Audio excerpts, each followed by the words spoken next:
So what is up, guys? Nick here, helping you to master your technology. Welcome to the iPhone 13 Pro unboxing and first impressions in the new beautiful Sierra Blue, which I'm sure you've seen on the website already. So you can see right there, iPhone 13 Pro includes a USB-C cable, no power adapter because those and headphones are sold separately. So Apple definitely slimming down the box. I talked about this already, but they're not changing it for any of the boxes. Every single box you get this year, I'm on the wrong side. Every single box you get this year will be basically the same. Just these are black because they're Pro. They're trying to let you know you're a little more special because you bought the iPhone Pro series. It's a little bit more professional with darker black, but looks very similar to the iPhone 12 Pro box of last year. Opening it up, here it is, the iPhone 13 Pro in Sierra Blue. Now it's a very beautiful light blue color. The edges I do think are quite nice and definitely stands out quite a bit as the newer iPhone. I'm really digging this color. It's quite nice. So let me go ahead and peel that off. We'll get this thing booted up, and just like I said earlier with the iPhone in red for the iPhone 13, they went deeper. Well, opposite here. Last year for the iPhone 12 Pro, it was a deeper blue. Now it's a lighter blue. So if you're into lighter blue, get the 13 Pro. If you like a deeper blue, get the iPhone 12 Pro. Either way you go, you're going to be pretty good. So I'm going to go ahead and set this up, and I'll be back when I'm done setting it up. Okay, so we're now in the iOS 15 for the Sierra Blue iPhone 13 Pro. In the box, you do have this Lightning to USB, so only one side is USB-C. So you're going to have, you know, a Lightning cable on the end of the iPhone there. Designed by Apple in California here. This is just a SIM card tool in here, as well as the iPhone, you know, little paper that talks about, you know, before using it, charging and stuff like that, and Apple sticker. So it's basically, it's not a lot in the box. They kept it pretty slim this year, and I feel like one day Apple might ship these iPhones with essentially nothing in the box. That's the way it seems to be going, because, you know, they're trying to slim it down. They do sell a lot of these, and it's not environmentally friendly to continue unless they can use some recycled things to keep sending those out. But taking a look at this iPhone 13 Pro in the Sierra Blue, first thing I want to do is kind of give you some thoughts about it, first impressions next to the iPhone 12 Pro. So what do you notice right away? Well, look at the cameras. The camera housing is definitely bigger. The lenses look larger than the iPhone 12 Pro, but they're also a bit better with cinematic modes and on the front and rear. So that's a nice update to the cameras, but overall they do look pretty identical from the sides here. The camera bump does stick out a bit more there.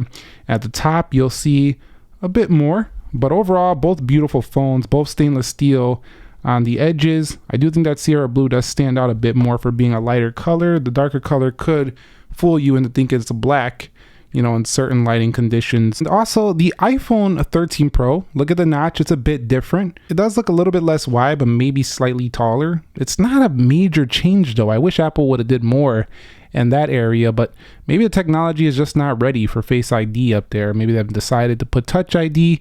I want to see Touch ID on the next iPhones. But you'll immediately notice too, this 120 Hertz display. It's definitely smoother than that of the iPhone 12 Pro. I'm not sure if it's picking it up on camera. Let me go ahead and swipe through here. You can probably see it here in the app library. Let's do that. Let's go ahead and look at this one right here. So we'll do that. You'll just see them transitions just look a little bit choppier there for the iPhone 12 Pro versus the iPhone 13 Pro. So if you're looking for it, you'll definitely see it there. Other than that, I would say design-wise, pretty similar to that of the 12 Pro. And that's your iPhone 13 Pro, a bit heavier because it does have the bigger battery life, which I'll trade off a little bit of weight for much better battery life. So let's take a look at the wallpapers. And while we're doing that, we're going to talk about the price here, because this thing starts at $9.99, can go all the way up to $14.99 for the 1 terabyte version of this phone. But the fact that you can get that kind of storage is insane, to say the least. Let's go ahead and enable this wallpaper here for the device. You'll see not many wallpapers are included for this phone right here, like about 4, so not a ton to choose from. I've talked about that already. But yeah, I would say that one's pretty neat. Yeah, you can go all the way up to $14.99 or a 1 terabyte version. Let's see how much storage comes in the box here. This is the base model. I want 128 gigs on this one. iPhone storage, you'll see 15.2 taken right out of the box. I didn't put my application, so this is a standard, the storage it takes just out of the box. If you didn't put anything and you just set it up as new, that's how it would look. And there's another area where you can really see the smoother 120 hertz. When you do go home, man, it just looks so buttery smooth here with the 120 hertz. I think once you get used to it, you won't remember until you kind of like compare it to an older iPhone though. Another thing that's changed here is it does have the Apple A15 Bionic chipset. So that means that the phone itself should be a little bit snappier than ever before. This phone also does feature the ability to use up to 6 gigs of RAM, so you're not going to get much more than that. If you're looking for more than 6 gigs of RAM, this is not the phone for you. But Apple iOS does seem to be very efficient, so it doesn't seem like many people are going to push it to the limits where it's going to start choking up and stuff like that, although some have said gaming can get a little bit intensive on these phones, darken the screen a little bit. So I'm gonna have to look into that, see how they do perform in gaming, but this should be plenty fast with the A15 Bionic. One of the areas which is very impressive for the iPhone 13 Pro is the improvements to battery life, over 3000 milliamp. I do want to test this out next to the prior iPhone 11 Pro just to see if it can compete there. The iPhone 11 Pro was my favorite when it comes to these smaller phones, but this one does get a bigger 6.1 inch display, so I'm wondering if it's going to be able to beat that phone out, the kind of battery it had. But having all that power and getting better battery life on here, that's pretty amazing, I would say, for this phone. It's definitely a major reason to consider going over here to the 13 Pro. This phone weighs 204 grams, so this is literally almost as heavy as like an iPhone XS Max. This phone is pretty much like a Max in terms of weight. That's how much weight you're adding when you do go to getting the bigger battery. But I don't think people are going to care. They're going to want that battery life, and they'll lug around a little bit more of a brick to have that extra battery life. They do it already with battery cases, so why not add some weight to the iPhone to get better battery life? This also does ship with iOS 15 on board. Again, like I mentioned with my other unboxings, this one you will have to do a quick update right out of the box. Depending on when you're watching this video, you might have to do a different update as well. So it really just kind of depends when you are viewing this video. Face ID returns here. There's no Touch ID on the side, anything like that. So first impressions there, not really much of a change in that respect. In the cameras, we do see bigger lenses, but do they really offer much more of a change? And you can choose styles now: rich contrast, vibrant, warm.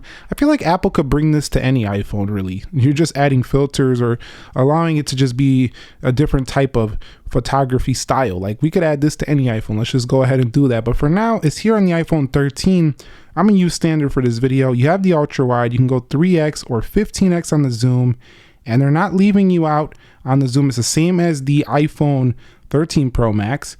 If we go over here to the video, you do have a cinematic video right here where you can change the f-stops, bring things in, and take a look. Look at the depth of field behind that. Not only that, you can take this f-stop right here, bring that down, and get more background blur. But not just that, you can flip this to the front. I'm gonna get in the frame. Look at the blur behind. I don't know if you could see this. Let me see if you could see this. Look at the blur behind me. It's pretty insane. I'm gonna try to bring this closer. It's hard to see through camera, but there is so much blur. Look at my camera, super blurry. And it's doing all of this automatically. So the thing is that you don't even really have to know what you're doing to use that feature.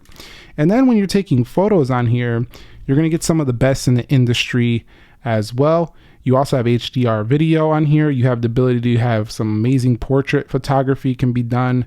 This is like having a studio here in your pocket. Of course, with the 11 Pro, they brought the ability to bring 16:9, stuff like that. I just love it. The camera is loaded here for the iPhone 13 Pro. It's a creator's dream right here in their pocket. There's so much they can do. And then you have some of the best video editing apps on the market here. So this is definitely qualifies, I would say, as a pro phone if you use it in that fashion. So we talked about battery speed. My first impressions on the build, it's a little bit heavy. It's a beautiful color and it's professional feeling, but it's quite pricey. You're gonna pay well over $1,000 for this one right here, but at least it feels that way. It feels like you're getting your money's worth in terms of the way it feels in the hand. I can't say it's worth it in terms of all the other areas. We'll have to find that out for the full review, so stay tuned for that. But now I want to take a look at some of the older phones and just give a closer comparison, a close look to see you might be upgrading from some of these. So we showed the iPhone 12 Pro, but here we go. Again, definitely quite similar overall. I mean, if you want the squared phone, you want it cheaper, look for a secondhand iPhone 12 Pro. iPhone 11 Pro, this might be the upgrade you're actually thinking about because it's a couple years back here. Bigger screen, bigger, better cameras. Is it that much better though? Yes, it definitely is if you're going to take advantage of the cameras. However, I think the 11 Pro could still hold down another year if you wanted to go ahead and do that. If you're really itching for an upgrade on your 11 Pro, I think you could make it another year. It's quite a good phone still, but it's got that curved body. You might like the squared body for a different change.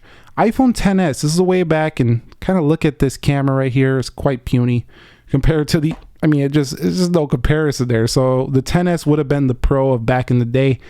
2000 was 18 already, so a few years back. Go for this 13 Pro if you got the XS, you're looking for an upgrade. This will be a major felt upgrade. It'll be felt a lot over 11 Pro and the iPhone XS, but not quite as much over the 12 Pro. So at the end of the day, my overall feelings about this one on my first impressions are just like the Max. It just feels like a refined year for Apple, like an S-like year for them. Bigger, better cameras, better battery life, brighter screen here. We can get up to 1,000 nits now, usable, and then you could go well over that in the sunlight. It's got all the little upgrades that really matter, the spec upgrades that you'll notice in the day-to-day, but it's not so much a design overhaul where you're gonna look at this phone and be like, yeah, my phone looks so much different. And I think for that reason, this is not gonna be a super cycle year for Apple, although they always do well. I think when they totally redesign this phone, it's gonna be doing even better in sales, but I don't think this one's going to sell bad at all. Let me know your thoughts of the iPhone 13 Pro. Is this a phone for you? Are you planning on picking this up? And what do you want to see going forward? I am going to be covering all of these iPhones quite a bit more. I'm going to be breaking them down, speed test comparisons. Let me know what you need to see if you're considering an iPhone 13 Pro. Nick here, helping you to master your technology. Thank you very much for watching. I will catch you all in the very next episode. Thumbs up if you enjoyed it. Subscribe for more, and peace.